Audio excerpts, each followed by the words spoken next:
In today's video, I'm going to teach you how to create a section scroll navigation in Elementor.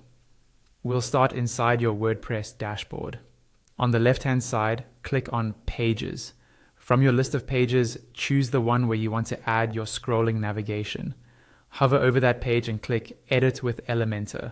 This will open the Elementor editor, where we can set up the sections that your menu will scroll to. Inside Elementor, scroll through your page and decide which sections you want people to jump to when they click your menu items. Hover over a section and you'll see the section handle appear at the top, usually with 6 dots. Click that handle to open the section settings in the left panel. Now switch to the Advanced tab. Here you'll see a field labeled CSS ID. In that field, type a short, unique ID for this section without any spaces. For example, you might use About, Services, or Contact. Remember exactly how you type it, because we'll need it in a moment. Repeat this for every section you want to use as a scroll target. Once you've assigned IDs to your sections, head back to the WordPress dashboard. On the left panel, hover over Appearance, then click on Menus. This is where we'll create the navigation that links to those sections. In the menu editor, look on the left for custom links and click it to expand. In the URL field, type a hash symbol followed by the exact CSS ID you assigned in Elementor.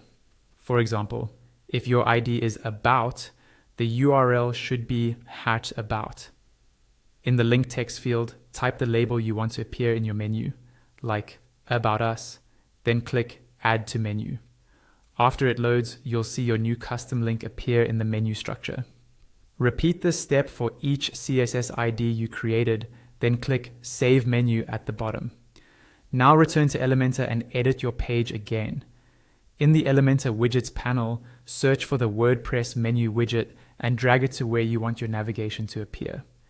In the Content tab on the left, open the menu dropdown and select the menu you just created in WordPress. You'll now see your custom menu on the page with each item linked to a section. When you click a menu item, the page will smoothly scroll to the corresponding section. When you're happy with everything, click the Update or Publish button in the top right corner to save your changes.